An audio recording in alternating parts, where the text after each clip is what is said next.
What is up, everybody? Welcome back to MLB Swing for the Fences here on Sunday morning. It is September 1st, and this is the final, Swing for the Fences Sunday morning show. Of course, we keep doing these shows during the week, but with football coming, we'll have a full schedule for you guys. I think a lot of free shows, frankly, on Sunday morning, starting next Sunday, of course, but still plenty of money to be won today. Joined today on Sunday morning by Bryce Morrow, third and Schlong. Bryce, how you doing on this Sunday morning? I'm doing great, DC. It's last Sunday baseball show, as you mentioned. The prize pools get kind of nuked on Sundays just because there's football. So, I typically don't play baseball on Sundays anyways during football season. There's just you can play it the other 6 days of the week and have good prize pools. It's just I think only the absolute sickos play Sundays during that whole season. It's like I wouldn't even remember to register on Sunday with all the it's like, oh shit, I have my team due in 5 minutes or in half an hour. It'd be like 1:05. Yeah, it would be like a problem if you signed up, with a shell lineup or whatever, and then I could easily miss lock doing doing all the football research and get ready. So I'm with you. I don't really play all MLB on Sundays. You'll still get Steve Boyden. He'll still be in the MLB streets. He'll be tweeting about the new prize pools and complaining about that. But us normal people will be in the NFL streets starting next Sunday. But today we'll try to have one last strong Sunday. Get to the winner's circle today, and we'll be ready. Ready for football next Sunday. And we'll still do. I'm not sure if we'll do shows on Thursdays, but Thursday night football, I think that might take over. Honestly, I haven't checked the schedule recently. I think that was the case last year, but on the big baseball days where there's not NFL, certainly Tuesday, Wednesday, and Friday at the very least, we'll still have shows for you guys. So baseball season not over. Of course, we still got the month to play, and then we'll have the normal content on the site as well. Just not quite as many free shows here on the YouTube channel, but. I did want to say thanks to everybody for supporting the show, watching all year. We really do appreciate it. We love doing these shows. It's been a very fun season and still plenty of ways to go to hopefully get some more winners along the way before baseball leaves us for the year. But certainly very, very excited for football, of course. And let's jump into it, Bryce. We got 9 games to talk about. Couple of weather issues here in these first 2 games. So we are going to have to pay attention to potential storms in Washington, D.C. for the Nationals and Cubs game, a 9 total in this one. Cubs slight favorites. Jordan Wick's going to be going for the Cubs here. Lefty who has not pitched in the big league since middle of June. Did make, I think, 3 or 4 rehab starts, got up to close to 5 innings and 73 pitches over his last rehab start. So he should be, I think, around 80 to 85 pitches here, most likely, against the Nationals. I'm not particularly interested in him. Not a great pitcher, not a great DFS pitcher anyways. 7,300, probably a pass for me. And then Mitchell Parker going for the Nationals. It's pitched surprisingly well for them, I would say. And has held his own for the most part. Assuming this game does play fine, it should play well for hitters. Hot, humid, and some winds blowing out. Going to be a little bit of a theme, I think, on this show weather-wise. So, again, we would have to pay attention to the weather. But, in terms of the game, the 2 lefties going at it, I think it's more bats that you want to look at in this game. I'm not crazy about it, but these pitchers, going to be a ways down my list on my few lineups that I'm playing today. What about you, Bryce? What are you doing with Cubs and Nationals here? I think the weather and just kind of the hitting environment makes it a pretty easy pass for pitchers. They would be a deep 150 play for me only, and I think it's just a pretty easy X today, even in those. If they beat me, they beat me, but. With the risk involved with this game, I do think it plays for hitters. I do think they have a decent chance at a delay, and you know how the Nationals are with managing weather, so it's never really my favorite. It's never really my favorite situation. So if I can find an excuse to fade, I likely would. I'm not ignoring bats in this game. While I don't like the pitching, I do like the hitting.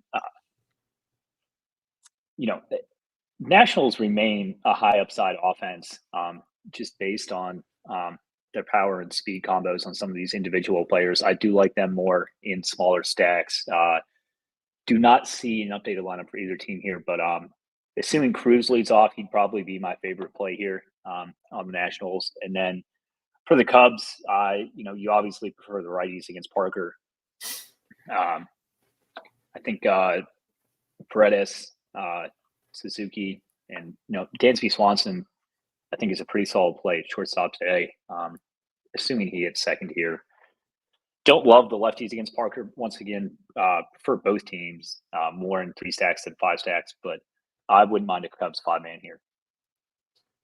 Yeah, I think that all makes sense. Try to pick off some power righties against these bats makes sense. And yeah, the Nationals, assuming they've got like Andres Chaparro in there at 2,700, provides a discount. I still like James Wood a ton, so there are individual bats to play here. Can you run on Wicks? I can look that up quick. I don't recall back in June if you can or not. Usually lefties are tougher, but certainly a relevant question with the Nationals plan. I did pull up the weather while you were talking. I think they should be fine in this game and in the next one as well. Looks like light rain, if anything, and you could play through it. You did mention the Nationals do have frankly, a weird history of making bad decisions and, postponing games that they could have played through. So I guess, we can't completely dismiss that possibility, but it looks pretty clean to me. So I am going to be operating under the assumption that all these games play. And if something pops up late, closer to lock, then we can adjust from there. But I do think they will get these games in, especially the bats. So neither of us too interested in either Parker or Wicks. And I think the bats should pretty easily probably get their full 9 innings in today. So that's Cubs and Nationals. St. Louis and the New York Yankees up next. We've got the lefty Nestor Cortez going for the Yankees, veteran righty Miles Michaelis going for the Cardinals. We do have the lineups for these two teams. Actually, we're missing most of the lineups that we'll talk about on the show, at least right now. Maybe we'll get some of them as Labor Day hangover for the baseball managers. Yeah, probably some of the players, frankly. Yeah. It's annoying. I think it's probably less common than it used to be in baseball, but I'm sure a decent amount of these players are struggling at least a little bit this morning. But yeah, Nestor Cortez going for the Yankees. I just don't play a lot of Nestor Cortez in general. Obviously, that does burn me sometimes, including in the last 3 starts. He's been good 3 starts in a row. Certainly has the opportunity to pitch well here against a Cardinals team that doesn't pose a huge amount of threat. And then Michaelis going into New York seems like a bad spot for him. A guy who can't really miss a lot of bats.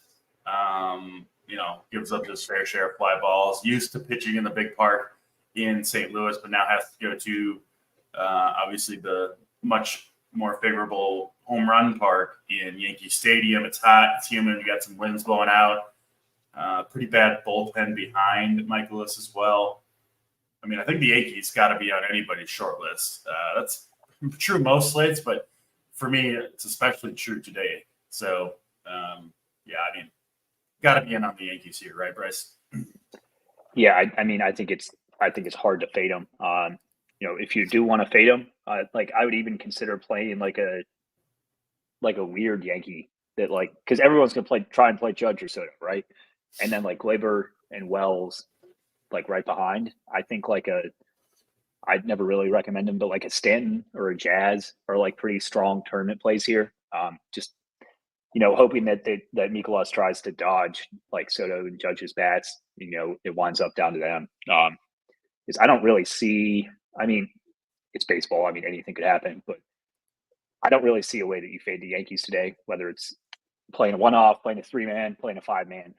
They're pretty clearly the top offense here in terms of upside and in terms of relative safety. In theory, Judge has a floor that other hitters don't. So does Soto. So issue is they're a little hard to fit. It's more like how many can you get with the pricing as opposed to like if you want to play them or not.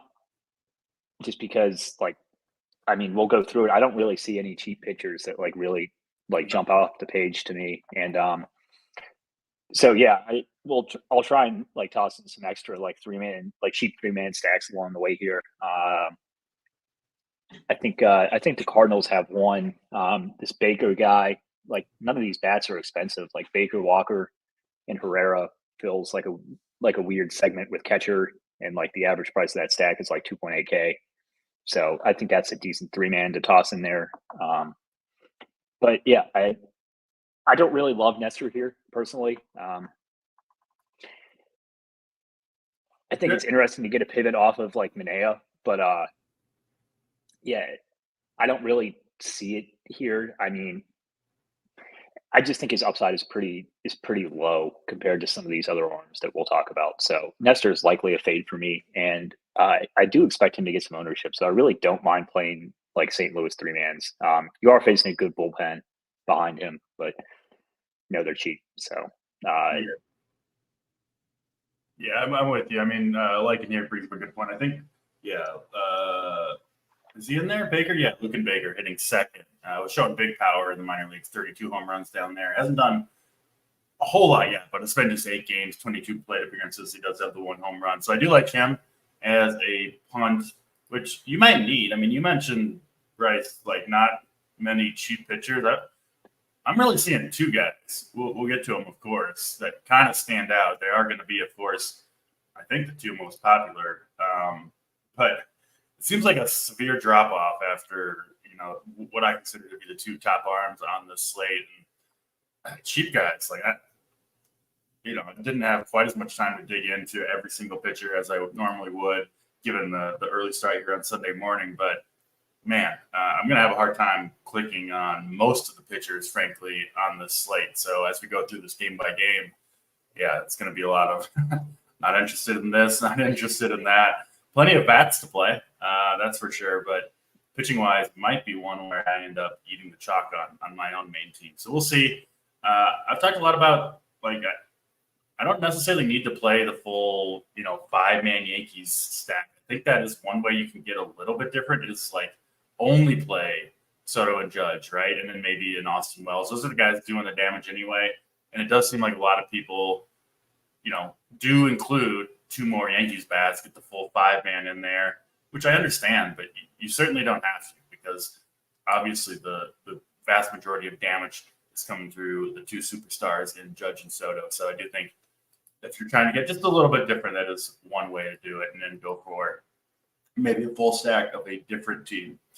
Let's get to Pittsburgh and Cleveland up next. This one in Cleveland should be, again, 80 degrees, humid, but wind's blowing in this one, which should help keep the ball in the ballpark. We've got Alex Cobb going for the Guardians. This will be his 3rd start of the season. 1 good one, 1 bad one. Missed very few bats, induced very few swings and misses in his first 2 starts. That was August 9th, August 14th. Then he went back on the IL with a fingernail issue. Did not make a rehab start, through 80 and 82 pitches in those 2 outings. So I would expect around the same, around 80 pitches for Alex Cobb. 6,600 for him. He is the only guy that I'm kind of considering as a cheap option on the slate. And frankly, I'm not that excited about it. But the matchup is good against the Pirates. Cobb, does have a reasonable history of success. His velocity's been down a little bit, obviously getting a little bit long in the tooth at this point. I don't really think he's a very good pitcher anymore. Never was a fantastic arm. But he is 6,600. There are plenty of bats to pay for. So he is, I think, at least an option. I guess you could say the same thing about Mitch Keller. At least you're going to get 90 to 100 pitches out of him. Does have some upside, but 8,300, so not much of a discount there. I do think the Guardians' bats are also reasonable plays against Mitch Keller, who does give up quite a bit of power to lefties, and you can also run on him. So that does match up pretty well for this Guardians offense. Over to you, Bryce. What are you doing with Pittsburgh and Cleveland here? Yeah, I think that Guardian stat came through for you our last show that we did on Friday. It's a nice combo of power and speed here. Yeah. That being said, I don't absolutely hate Mitch Keller as an option on this slate. Like, as you said, at least you know what you're getting out of like some of the veteran arms as opposed to like some of these other options. I mean, I'm not going to go as far as to like tout Mitch Keller in this spot, but if you're looking for someone that could like match the upside of Cesar Manea, I think Keller's one of the few arms that could do it on this slate. So he would definitely make my pool. I'm likely not going there on my main team, but I would consider him in 150 or if you're MME. In terms of Cobb, I mean, he would definitely make my pool if I was playing 150 today. If I was playing 20 teams, he might make, two or three? Not like a huge expenditure, but I do think it's reasonable. Like if you're really priced out of some of these bats, like say Judge and Soto go nuts. Like, I mean, it's kind of hard to fit them on this slate. Yeah. So like you're kind of depending on like these high end hitters to get the upside for you, and then salary to really matter because like Cobb doesn't have much upside. Like his strikeout prop, I mean, it's juiced over, but it's 3.5. So like, I mean, at best you're expecting like 5 Ks in 5 innings. No earned would be like the nut start for him here, I think. And no, I think that definitely gets there as a playable score. It's just kind of hard to find that. So yeah, don't hate Cobb. Pittsburgh likely won't make my hitters today. I prefer other cheaper teams. The Pirates have kind of gotten expensive on the high end. Like I'd rather play St. Louis than Pittsburgh in the spot and get leverage on like Nestor, and just hope he gets blown up. Guardians, you mentioned the lefties, guys who can steal. I think Jimenez is in a really nice spot here. I mean, that's pretty much like the nut play on the Guardians for me. Obviously, Jose Ramirez, I think he goes super overlooked today just because like people are going to spend on Judge and Soto. So like any other expensive hitter, I think is going to go like very under the radar. So for that reason, I like Ramirez. And then, I mean, Noel's been absolutely tearing the cover off the ball. Don't like Lane Thomas as much as I normally do, getting dropped in the lineup here a bit. He relies on the at-bats and stolen bases a little bit more than other players. So, yeah. Yeah, Digital Buddha does the wind blowing in. It does for me quite a bit, but partly because, outside of, I guess, Naylor, but like even Jose Ramirez, I know he gets a good amount of home runs, but he doesn't have a huge amount of raw power. Most of his home runs aren't, flying out of the stadium. And yeah, it looks like at game time, we could see like 15-mile-per-hour winds blowing in from center field. It's going to be tough for the Guardians to get to their power here, and it does matter quite a bit in that stadium. So it's probably, Guardians were kind of one of the teams I was on the fence with. I do like that top 4 lefty bat, and then Noel, that top 5 for the Guardians does look pretty good against Keller, but I think the wind will be enough to keep the Guardians stack off of my main teams. And also the guys you want aren't particularly cheap. I mean, Ramirez 6,500, he's up there in the Judge and Soto range, and yeah, so I think I'll probably look a different direction. I do think the Guardians are reasonable. And then, the case for Cobb is sometimes, just a reasonable performance from a cheaper pitcher is the path to the top. That's what I won with on Monday with Trey Madden. He was a 4K pitcher. He only put up 9 fantasy points, but because the big bats all got there, you needed the savings. That was the route to a close to an optimal lineup. So it's possible that happens.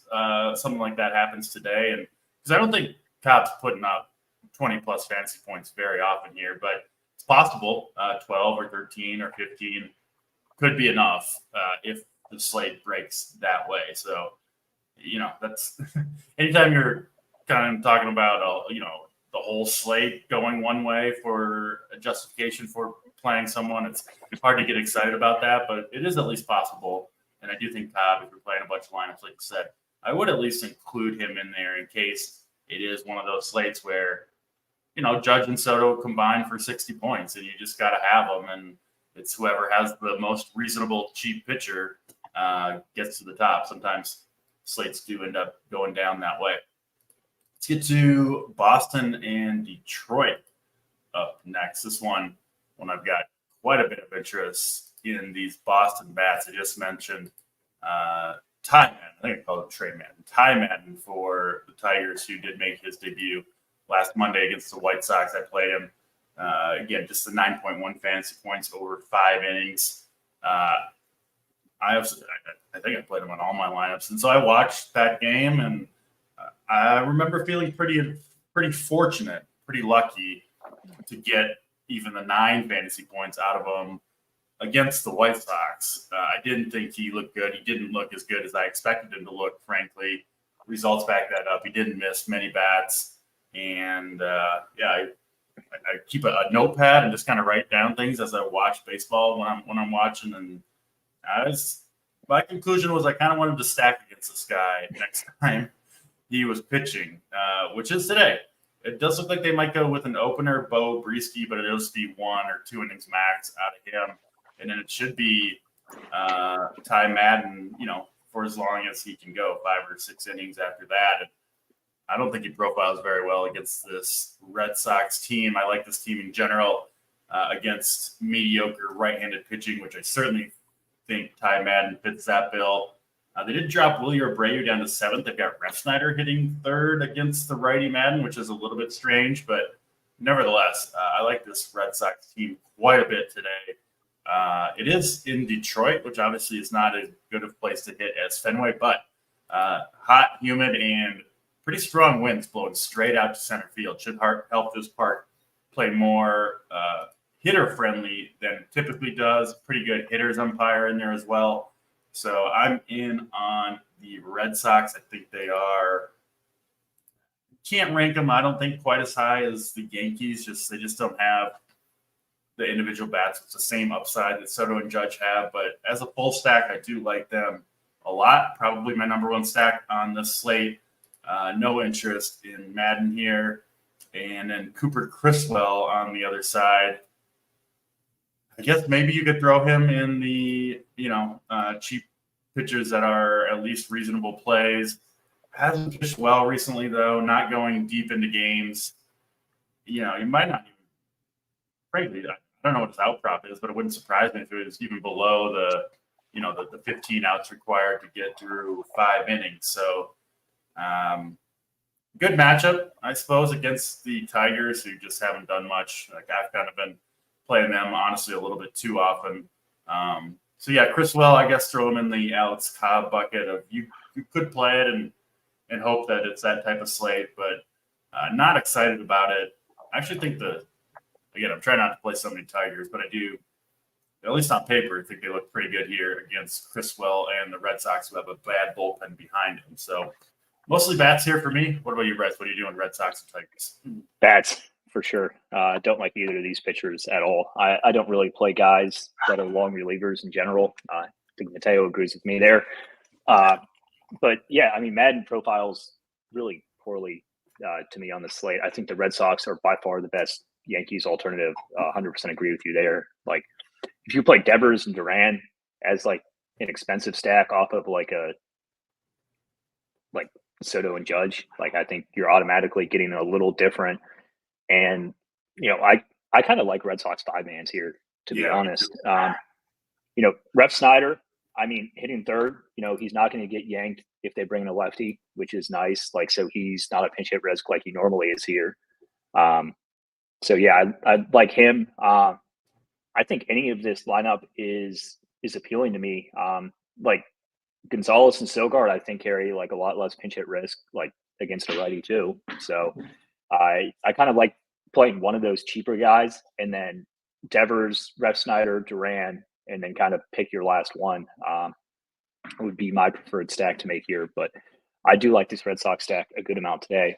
In terms of the Tigers, prefer them as 3-mans.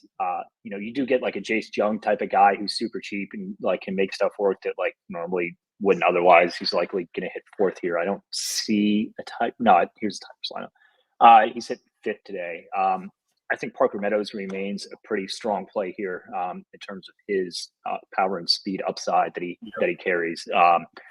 Green's a little expensive for me today. Would prefer to go with a cheaper Tiger as third man in this stack.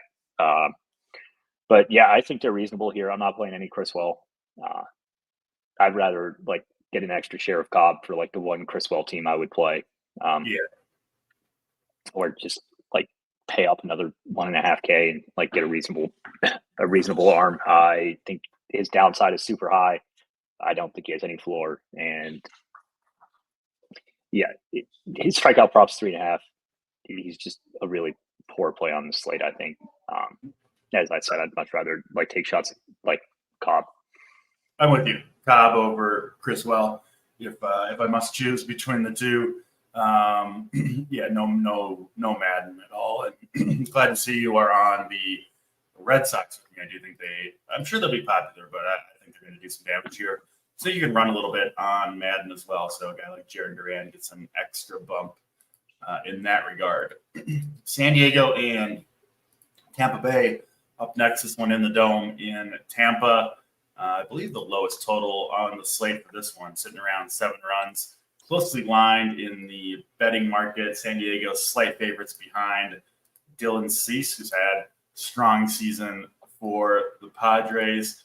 He is a very up and down type pitcher. You can see it in his last start, just 4 1/3 innings against St. Louis, 3 fantasy points. Actually hasn't had, a dominant outing since the end of July when he put up that no-hitter against Washington. Has kind of struggled a little bit since then, which is a little bit concerning, but the pitch counts have been there.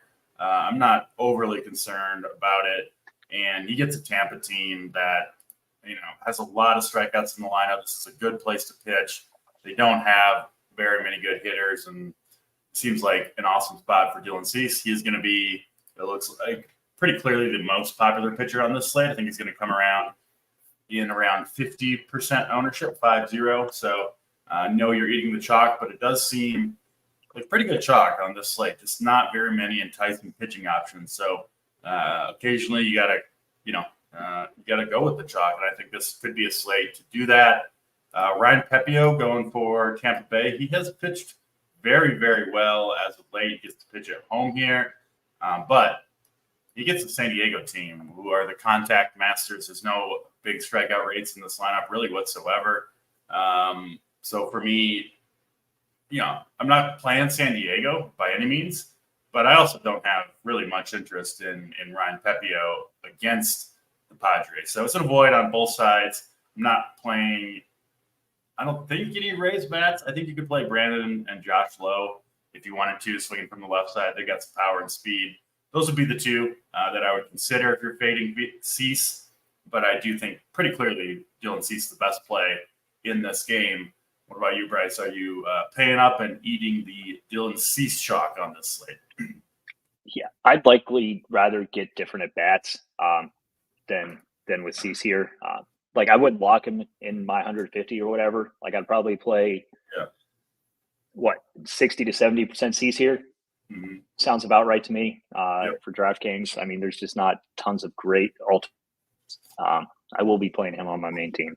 So I think he's a pretty free square in like any sort of cash game, obviously. No hitters for me here. I think it's a pretty easy hitting game to glaze over. I don't mind your low recommendations. They do have some power and speed, which is where you do want to attack Cease. He is prone to giving up the occasional long ball. So, yeah, don't mind them if you're fading Cease. In terms of the Rays, Pepio, I mean, might be a little biased since he won me 150K on Tuesday, but I think he profiles decently well as an alternative. Like I'm likely not going there on my main team. I probably would. He would probably make it 3 max for me, but just barely. I'd probably want to play around 20% Pepio here. While it's not the best matchup, I mean, it's still like he's still at home in a pitcher's friendly park, and he has the talent to get there on some strikeouts. And like, I don't think it's going to take an absolute ton to get there today. It's more like you're betting against Cease or Manaea to get hit and like score like 10 or 12. So yeah, he's not as cheap as I would love, but I think he definitely makes my pool today. Yeah, I mean, there's a reasonable chance we don't see any pitchers get to 20 plus fantasy points on this slate. Obviously, Sneeson and I have the best chance, but there are no guarantees, and could be a really low scoring pitching slate, which, like I said, we don't expect a ton of strikeouts for Pepio, but 15 could easily be enough on the slate. So that does kind of open the door for some pitchers that you wouldn't otherwise consider. Webb or Cease, same price on Yahoo.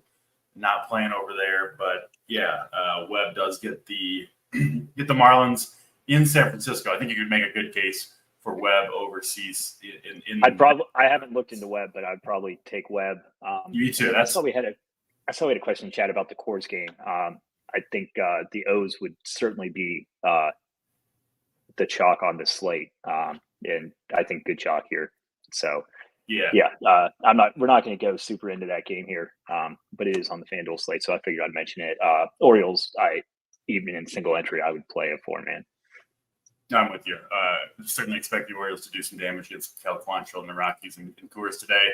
Not on the DraftKings slate, like you said, but on FanDuel, you can go over there. And I'm with you. I think my initial reaction again, haven't looked into that Giants-Marlins game too much, but looks like a really, really good spot for Webb. So I think I might even lean him over Cease if you got to choose between the two over at Yahoo.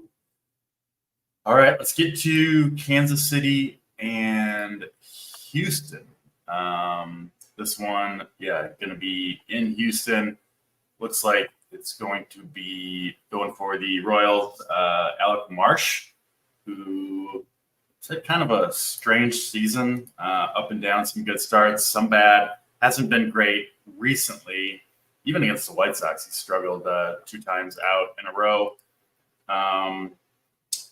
Certainly a guy that you can stack against. Gives up quite a bit of power.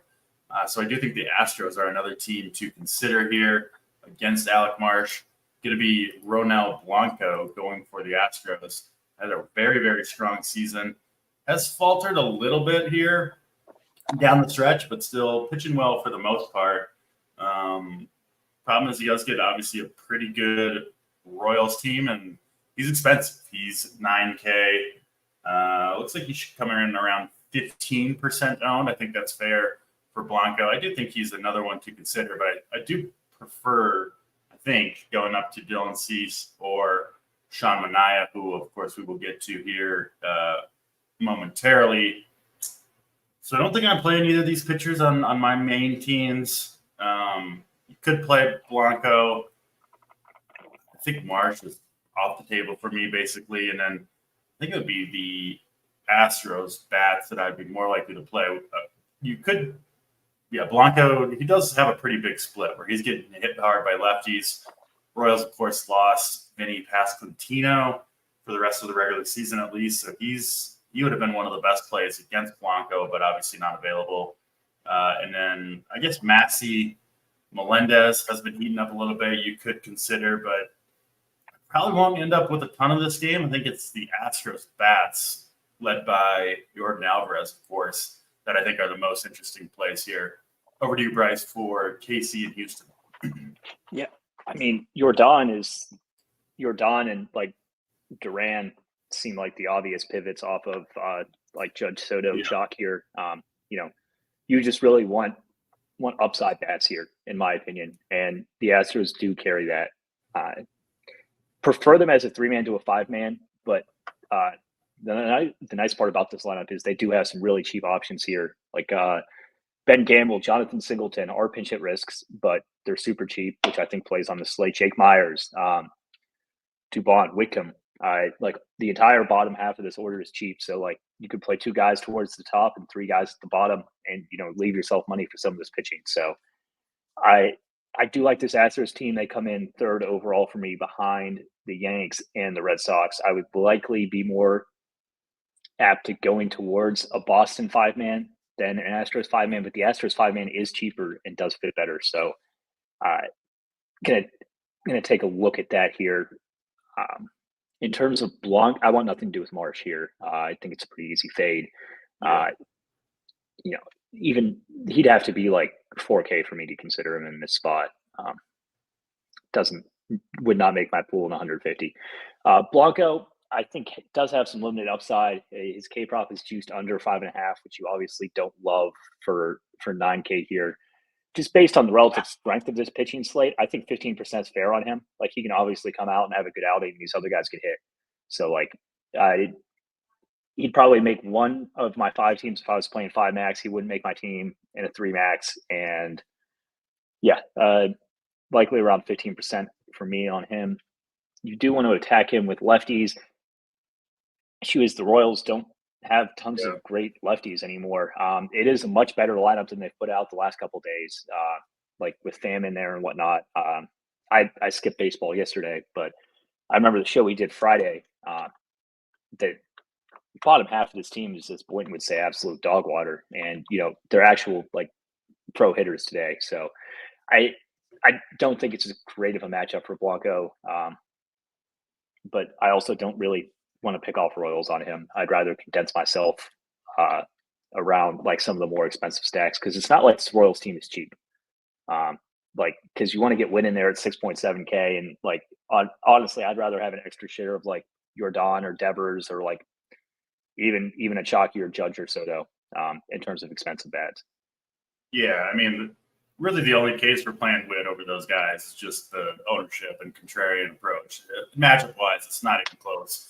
Obviously, Witt can get it done against anybody, but I'm with you. Devers, Jordan, Soto, Judge, among others, look better to me than Witt today. So I'm not going to get to him on just a few lineups that I'll have out there. Massey and Melendez, I think, would be the 2 guys to go up against Blanco if you do want to go in that direction, but certainly not something you need to do. And then, Jordan Alvarez looks like an awesome play here against Alec Marsh if you are trying to get not different. He's going to be owned, but I don't think he'll be quite as high as the Judge and Sotos of the world. That's KC and Houston. 3 more games to talk about. Let's do New York Mets and the Chicago White Sox up next. 2 lefties here. Sean Manaea going for the Mets. Been a really strong season for Manaea, especially recently. Has made it 7 innings in 3 of the last 5, 6 2/3. Last time out against a tough Arizona team where he struck out 11, struck out 9 Baltimore Orioles in the start before that. Had a double-digit strikeout game against St. Louis back on August 5th. Another one against the Twins in the start before that. Manaea's been absolutely rolling basically ever since that Twins start. So over a month now for Manaea, very, very strong performances. And now he gets one of the best matchups that any pitcher can have, of course, going up against the Chicago White Sox team that just has not a lot to offer offensively at this point. Sean Manaea, Sabres got him at 33% owned. I would guess that's going to come in higher than that. I mean, you and I haven't really found any pitchers to play other than the obvious Cease play so far. So I do think a lot of people are going to flock to Manaea and Cease, including probably me, honestly. Just too good of a spot for Manaea, especially given the other options. Like, obviously, people that have watched the show know that I am always looking for a way to play a cheap pitcher, and it's hard to come up with the justification on this slate, at least for me. So Sean Manaea, I think, a very, very good option here.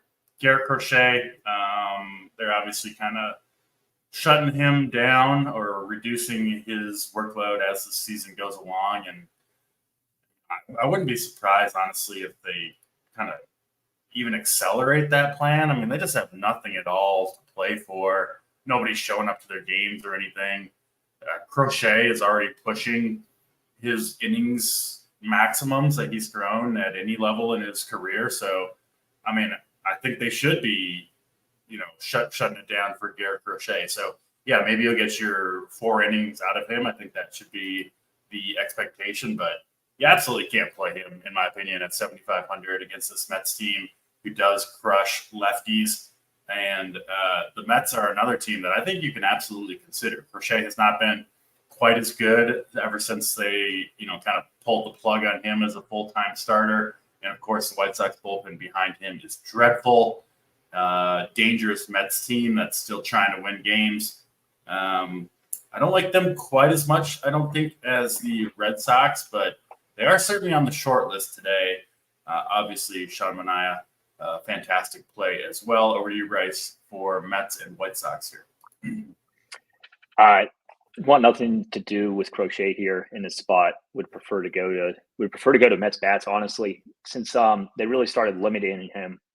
It kind of seems like he's like checked out a bit. I think he kind of expected to like get moved at the deadline and like pitch for a good and pitch for like a good team and like go into the playoffs and stuff. And I've been fading him ever since. And I think stacking against him is reasonable just because like people will see Crochet and not want to go against him, but he's only going to throw a couple innings at most. Like I think 4 is probably his max, and you get an absolutely atrocious bullpen afterwards. So like regardless, you're getting 5 innings against the Chicago White Sox bullpen, and if things go better, you get even more. So for that reason, I like the Mets bats. I think they come in super low owned here. One of my favorite contrarian options of the day. I think Lindor would be my top option here, hitting from the right side. Tyrone Taylor profiles really well as a salary saver to me. Only $3K for him. I hate to recommend Pete Alonso just because he's been such trash for me anytime I play him this year, but I do think he's a pretty solid play here. So those would be my favorite 3, but I think they profile well as a 3 or 5 man. Manaea will make my main team. Likely be 40 to 50% on him, probably closer to 50 if I was 150 maxing here. I just think it's kind of a tough fade, and I'd rather get different elsewhere. The Cease Manaea pairing will be chalky, but I'm kind of willing to eat that chalk on this slate more than most slates. I think even you're doing it, and you have some pitching takes sometimes that kind of make these. Hey, Albert Suarez, man! Albert Suarez came through on. Dude, he did. He did come through on Friday. I was kind of surprised. My plays were not great on Friday, but I think that was a really I just don't play pitchers in cores. It's not something I do, but that's kind of an edge if you see one there, and that's why we have you on board. So like if you're not seeing anything, I'm likely not seeing anything either. I think the Cease. Back to the point, I think Cease Manaea is a very strong pairing on the slate. I will not be going to any White Sox bats here. I think I'm just going to make it work and build the best Cease Manaea teams that I can build. Not just like straight chalk, but including trying to get some leverage off of other somewhat owned pitchers, trying to get different elsewhere. That does seem like the best way to go. Umpire, we talked about. It's just he's a young pitcher who just hasn't thrown all that many innings. So White Sox obviously completed out of it. That's why Crochet is only throwing, 4 innings. I think 4 is like the maximum you're going to get out of him. Honestly, if it goes bad, which it could against the Mets, I wouldn't be surprised. If it's less than that, pinch hit risk with the Mets. Jose Iglesias, who is hitting second, I think is somewhat of a risk. And then Harrison Bader down there, I think is somewhat of a risk. Tyrone Taylor. So, some pitch at risk for the Mets. They've got Nimmo on the bench, some other bats that they can go to. So do be a little bit careful with those guys. I will say those guys I think are pretty, good plays if they didn't have the risk. So that does mean they're reasonable. But it could be Crochet out of the game pretty quickly here, and then it could be just the 1 or 2 at-bats that you get. So in general, I'm a little bit less worried on Sundays about pitch hit risk just because you see the teams like to give some of these guys like a full day off if they can. So if the guy's hitting well, you can see the managers leave these hitters in the games more often than they would likely in other spots. So just something to note about Sundays. Yeah, absolutely. Crochet, you can run on him, giving up 15 steals this year, just 1 caught stealing.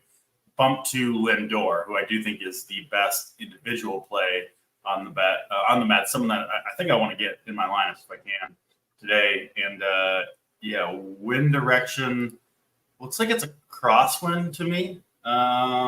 Maybe a little bit out to right field, but strong wind. So we do maybe need to pay attention to that. But I think the Mets are going to do some damage here. I'm honestly a little bit surprised their team total is not higher than 4.5, given how bad that White Sox bullpen is behind Crochet. But certainly plenty of interest here for me, especially in Lindor, who I do think is one of the better plays on the slate. And I think you'll get him pretty low owned because he's very expensive. Most people, want to spend up, obviously, on the Judge, Soto, Alvarez. And yeah, you should get an ownership discount, if not a price discount, at least, on Francisco Lindor.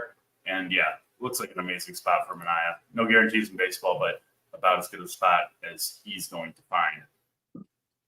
Two more games, Toronto and Minnesota up next. Minnesota, pretty big favorites here, sitting around minus 185 behind Bailey Ober, who I was happy to see him bombed in his last start, had the Braves bats that you needed.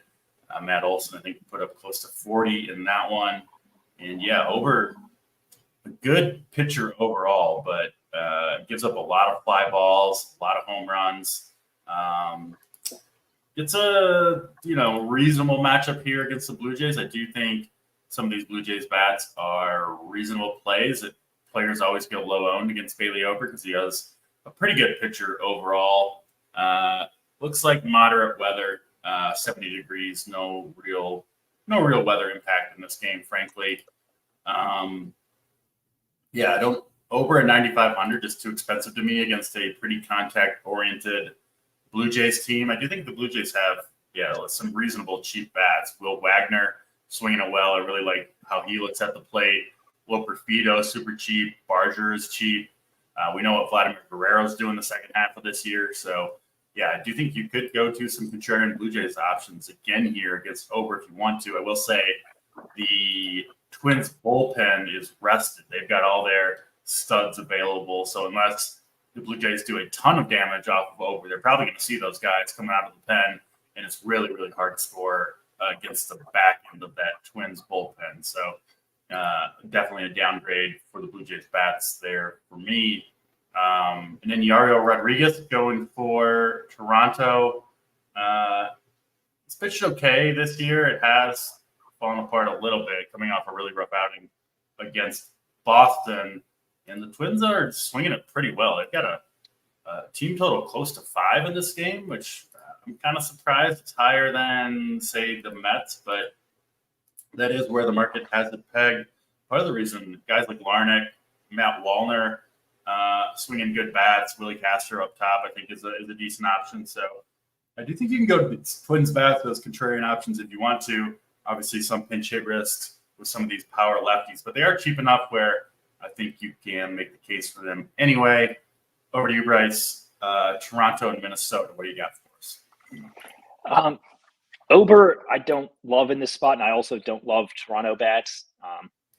I'd just like to see a cheaper price on Ober for me to buy into him here. I think it's kind of hard to play him over Cesar Manaea. He kind of falls into like the 15% type of bucket for me that like Blanco falls into. I think I would prefer Ober to Blanco slightly. I think he has a little bit more upside in this spot. So, would likely make one of my teams in a 5 max and about 15% in GPP. Toronto bats, Ober's a decent matchup, but I think there are cheaper, better bats to pick on elsewhere. So I'm likely off Toronto today. In terms of Yariel Rodriguez, I think he's one of the cheap guys that can put up a big score here. 6.3K. I do think he has some upside in the spot against a Twins lineup that's pretty high variance. That being said, I wouldn't go over 20% on him. He would potentially make a 3 max team for me. He would definitely make 1 out of 5 teams for me. He is my favorite cheap pitcher on the slate. That being said, I don't mind stacking against him at all. Super high variance spot for him here. I think the Twins bats likely go pretty low owned here in this spot, and they're not breaking the bank. Like the top 5 hitters. I mean, obviously you want to get up to Lewis in one of the spots, but the top 5 hitters average 4K flat probably for the 5-man stack. So I don't think it's an awful spot for them, and they're pretty cheap here.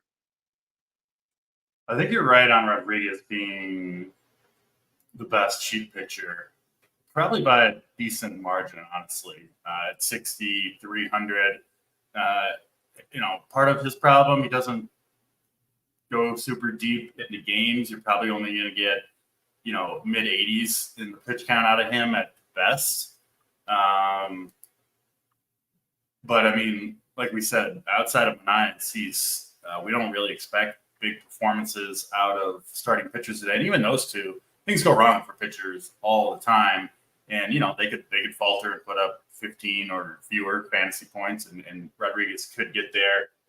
Looks like he'll be pretty low owned too, 5%. Part of that, of course, is the Twins' high team total, but that also, obviously the team total factors in versus the bullpen, which has been pretty weak for the Blue Jays. So I'm with you. I think Yaro Rodriguez, he might be my third favorite pitcher on this slate behind Cease and Manaea. I'm not super enthused to play him, honestly, but he is the guy that I can make the best case for. Because like you mentioned, this Twins team does have quite a bit of power. There are also strikeouts to be had against the Twins. So I do think, Rodriguez doesn't have to pitch in a horrible environment. It's, somewhat cool, decent pitcher's park in Minnesota. So, yeah, maybe talking myself into some Yaro Rodriguez as a cheap option on the slate. Again, could easily go south for him, but you can say that for about just every pitcher on the slate outside of the two super chalk guys. So I'm with you. I do think he is certainly in consideration. Let's get to last game on the slate, Oakland and Texas. This one in Texas, another good pitching environment in the Dome. In Arlington, Mitch Spence going for the Oakland A's. He's pitched okay this year. He has had better results at home, is on the road here, but it's still a decent place to pitch. I suppose you could maybe throw him in the mix as an option against the Rangers team that's pretty dead and does have a fair bit of strikeouts in the lineup. Spence, yeah, they do let him go. He threw 105 pitches last time out. I think he's okay here, Mitch Spence. I'll throw him in the mix as a guy that you could use on the slate. Again, it's a moderate endorsement. I get it, but that's just the type of slate it is. So I'll throw Mitch Spence in there as a reasonable play on the slate. Texas going to go with a semi bullpen game. Looks like it should be Will Pennington, who will be the opener. I think he pitched on the 30th. So maybe an inning out of him, and then it's going to be Jose Urena going for Texas. He's pitched better than I expected him to this year, but still someone that you generally want to target against. I do think guys like Lawrence Butler, Brent Rooker are in play. Oakland still playing hard, and putting up a fight. So they're not quite as dead as teams like the White Sox, obviously. So no interest in the Texas pitchers really whatsoever. 7,700, way too much in my eyes for Jose Urena. Probably not going to play a whole ton for bats in this game. It would be the Oakland side that I think I'd be more likely to use. Obviously, Corey Seager would be the premier option for Texas. What about you, Bryce? Last game on the slate here, Rangers and A's. I've been pretty under Texas Rangers games at home as a whole this year, and I don't see that changing here. I want nothing to do with the Rangers pitchers in a bullpen game. Easy fade. If anyone wants to play them, be my guest. In terms of Spence, I think his upside is throwing a lot of pitches and hoping things break right for him. I don't mind him around 10% is about where I'd want to be in 150. Like he'd make like 1 out of 10 teams, 2 out of 20 type of deal. Wouldn't make my 3 or 5 man or if I was playing 3 or 5 max, he would not make my teams there. So moderate. Very, very moderate endorsement on Mitch Spence here. If you do want to play any bats here, I think it's the cheap Oakland guys. To be honest, they're not a dead team. They're super cheap, and Oakland has shown upside this year. So while I don't love them, I not likely not playing them on my main team. I don't hate them, and would definitely have them as options to fit in some of these expensive bats and pitchers in my 150s and stuff. Yeah, I know to talk myself into some of these cheap pitchers by the end of the show. I always do, Brett. So I'm okay with Mitch Spence. And Sabres got him at 2% owned on this slate. He does get you different, not only with the pitcher himself, but with the bats that you can afford. So maybe I'll get a DC special Yariel Rodriguez, Mitch Spence combination and spend up on some bats that other people won't be able to get to, and hope that the pitchers can survive, essentially, is what you're doing with that type of build. I don't think it's the craziest thing in the world for this particular slate. That is all 9 games. I did look at the weather. Still looks fine to me. I think you should just proceed if these games are going to play just fine. Obviously, still an hour and a half out before lock, but we'll be in the Discord addressing that if we need to. I don't anticipate it's going to be a problem. Let's get to the stacks. Bryce, your favorite stack and your favorite contrarian stack. Favorite stack's going to be the Red Sox here. I kind of talked myself into them on the slate. Favorite contrarian stack would be the Mets. Those are my exact 2 answers as well. Red Sox are definitely my favorite stack. I'll throw in, obviously the Yankees are a good way to go. And then I don't mind the Astros against Alec Marsh if you're looking to get a little bit different too. But I do honestly have the same 2 answers as you. Red Sox and Mets, favorite stack, favorite contrarian stack. Most important pitcher on this slate, Bryce. Obviously a tough slate for pitching. Who do you think you're going to end up on? Outside of the top 2 that we talked about, probably Yariel Rodriguez for me. Do you have a preference between, if you had to fade one of Manaea or Cease? Probably Cease. Yeah. To be honest, just because you're kind of hoping that the 10K prices him out. It's easier for him to be priced out of an expensive build of hitters than it is for Manaea. So simply because of pricing, I'm going to go Cease here. That's kind of where I'm at. You do get the $1,300 discount, a little bit of an ownership discount as well, it looks like at least. And Tampa's bad too, but they aren't White Sox bad, right? They at least have reasonable big league. They still have professional hitters. Yeah.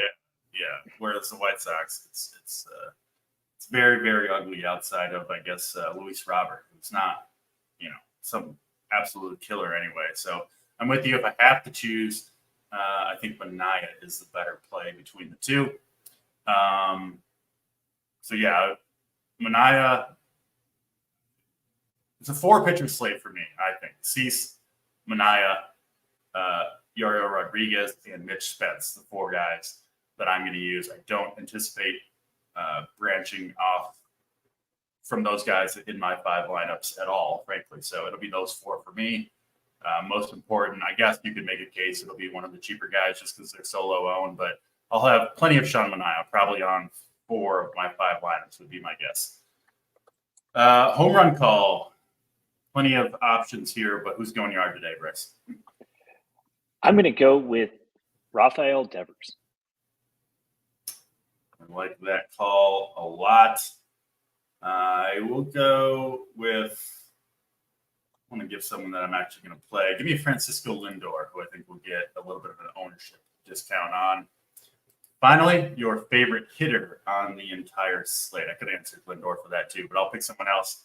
Your favorite hitter, Bryce? I'm going to go Jarren Duran. Get off some of this Yanks chalk. Love that call. I'll go to the Red Sox for this one as well and go with Mr. Tristan Casas hitting 5th today. Has looked pretty good recently. Big power bat, and we like those Red Sox today. That'll do it for this show. Not only today, but probably signing off here on Sunday morning for baseball for the last time. But I'll be here on Sunday morning for football. I think maybe the same time, maybe not, maybe a little bit earlier even. But we'll be up bright and early on Sunday morning, every Sunday anyway, getting ready for NFL. So I think that'll be a free show. I don't think we've announced the schedule, so I don't want to spoil it. But I will be here. I'm sure Big T has a huge schedule release planned this week. He's super fired up behind the scenes for all of this. Yeah. I believe I will be here on a free show on Sunday morning. So I'm sure plenty of you guys will join in for that on the NFL side. But that'll do it for this show. Appreciate you guys watching not only today, but all season long. Hopefully we'll get some winners today. And everybody enjoy your Sunday for Third and Schlong on Draft Cheap. We're out of here.